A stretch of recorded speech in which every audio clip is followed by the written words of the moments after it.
Haleluya. Puji nama Tuhan, bersyukur kepada Tuhan bahwa Tuhan Yesus sangat baik dan teramat baik di dalam kehidupan kita. Kita bersyukur pada malam hari ini Tuhan Yesus masih memberikan kita kesempatan untuk kita menikmati sepanjang hari ini yang boleh Tuhan berikan kepada kita. Kita boleh bekerja, kita boleh melakukan segala aktivitas kita hingga pada malam hari ini. Sebelum kita membaringkan tubuh kita lagi, kita mau bersama-sama mendengarkan renungan yang singkat ini untuk kita mengakhiri hari ini dengan sukacita, damai sejahtera yang daripada Tuhan. Sebelum kita beristirahat tidur, kita mau renungkan firman Tuhan. Mari sama-sama kita tundukkan kepala, kita satu dalam doa. Segala pujian, syukur, hormat, kemuliaan hanya bagi nama-Mu Tuhan. Pada malam hari ini kami mau mendengarkan firman-Mu, berbicaralah bagi kami. Kami siap mendengarkan firman-Mu, karena kami tahu Tuhan, hanya firman-Mu yang memberikan kami kekuatan untuk kami melewati kehidupan di dunia ini. Mengucap syukur untuk setiap hal yang Tuhan telah beri dan Tuhan izinkan untuk kami dapat lewati dan boleh kami nikmati. Ini doa syukur kami pada malam hari ini di dalam nama Tuhan Yesus Kristus. Haleluya. Amin. Puji Tuhan, renungan kita pada malam hari ini terdapat di dalam 1 Tesalonika 5 ayat yang ke-17. Demikian firman Tuhan. Tetaplah berdoa. Tema firman Tuhan pada malam hari ini berbicara tentang tetap berdoa. Rasul Paulus menasihati kepada jemaat Tuhan yang ada di Tesalonika untuk mereka senantiasa hidup di dalam doa. Mengapa Rasul Paulus menasihati mereka untuk hidup di dalam doa? Karena kita tahu bahwa di dalam doa kita diberikan kekuatan. Karena di dalam doa adanya hubungan yang intim antara kita dengan Tuhan. Karena kita tahu bahwa di dalam doa adanya nafas kehidupan bagi kita orang-orang yang percaya. Di dalam doa adanya komunikasi antara kita dengan Tuhan. Orang yang hidup di dalam doa terlihat dari buahnya. Kenapa dikatakan dilihat dari buahnya? Karena orang yang hidup di dalam doa, dia akan memancarkan kasih Tuhan di dalam hidupnya. Dia akan memancarkan kemuliaan di dalam kehidupannya. Orang yang hidup di dalam doa adalah orang yang selalu berkata tentang kebaikan Tuhan. Orang yang hidupnya di dalam doa adalah orang yang mau dimuridkan. Kenapa saya katakan demikian? Orang yang berdoa adalah orang yang merendahkan dirinya di hadapan Tuhan, dan dia mau mendengarkan apa yang dikatakan oleh Tuhan. Orang yang berdoa adalah orang yang tahu bahwa hidupnya itu sepenuhnya di dalam tangan Tuhan. Dia tahu pusat yang mengelola hidupnya adalah Tuhan. Karena dia tahu hidupnya untuk Tuhan, dan untuk itulah dia hidup.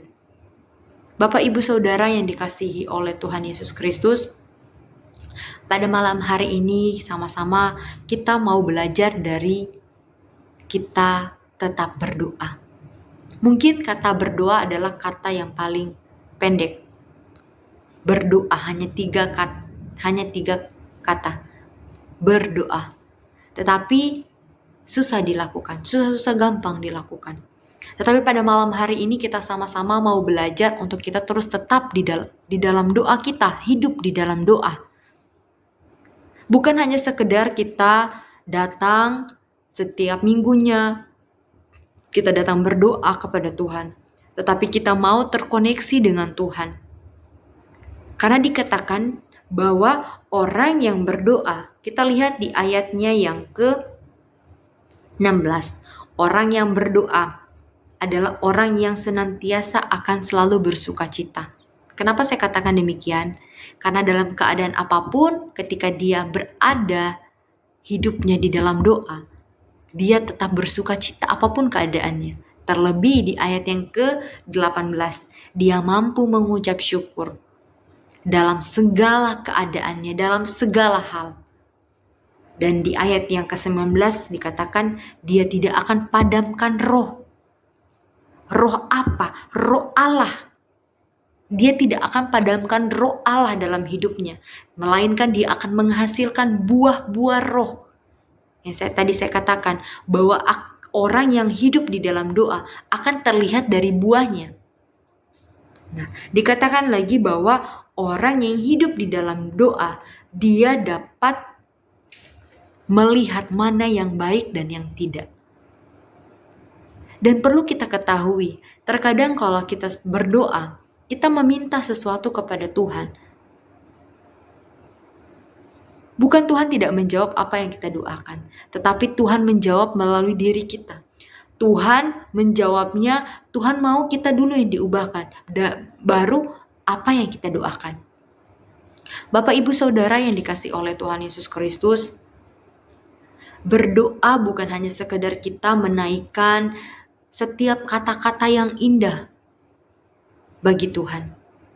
Seperti yang Rasul Paulus katakan, tidak ada kata yang indah, tidak ada pena, tidak ada sesuatu yang dapat ditulis dengan apapun itu tentang kebaikan Tuhan, tentang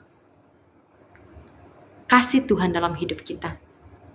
Bapak Ibu Saudara yang dikasihi oleh Tuhan Yesus Kristus, pada malam hari ini berdoa juga bukan hanya sekedar kita meminta sesuatu kepada Tuhan, tetapi kita menyadari bahwa hidup kita adalah penyembahan. Karena orang yang suka berdoa, orang yang hidup di dalam doa adalah orang yang selalu terkoneksi, berarti di dalam hidupnya ada pujian dan penyembahan kepada Tuhan. Bapak Ibu Saudara yang dikasihi oleh Tuhan Yesus Kristus, kita semua adalah pendoa-pendoa. Kita berdoa bagi gereja kita berdoa bagi bangsa kita, berdoa bagi keluarga kita, berdoa bagi suami istri, berdoa bagi anak-anak, anak-anak berdoa bagi orang tua. Kita berdoa semua, karena kita tahu hidup kita hanya untuk memuliakan nama Tuhan. Pada malam hari ini saya mengajak kita untuk kita senantiasa hidup di dalam doa. Jangan sekedar hanya kita tahu berdoa, tetapi kita tidak pernah mengalami Tuhan dalam hidup kita. Biarlah firman Tuhan pada malam hari ini senantiasa mengajar kita untuk terus kita hidup di dalam doa. Senantiasa kita melakukan, bukan hanya menjadi sebagai pendengar, tetapi menjadi sebagai pelaku-pelaku kebenaran firman Tuhan. Amin firman Tuhan pada malam hari ini. Sebelum kita menutupnya, mari kita satu dalam doa. Segala pujian, syukur, hormat, kemuliaan hanya bagi-Mu Tuhan. Kami bersyukur, kami masih boleh mendengarkan firman-Mu. Materaikan firman-Mu, tanamkan di hati dan pikiran kami. Sucikan, kuduskan setiap apa yang kami lakukan, biar berkenan dan layak di hadapan Tuhan. Ini doa syukur kami pada malam hari ini. Kami telah mendengarkan firman-Mu kembali untuk kami diberikan kekuatan. Mengucap syukur Tuhan, ini doa syukur kami di dalam nama Tuhan Yesus Kristus. Haleluya. Amin. Haleluya. Terima kasih, Tuhan Yesus memberkati.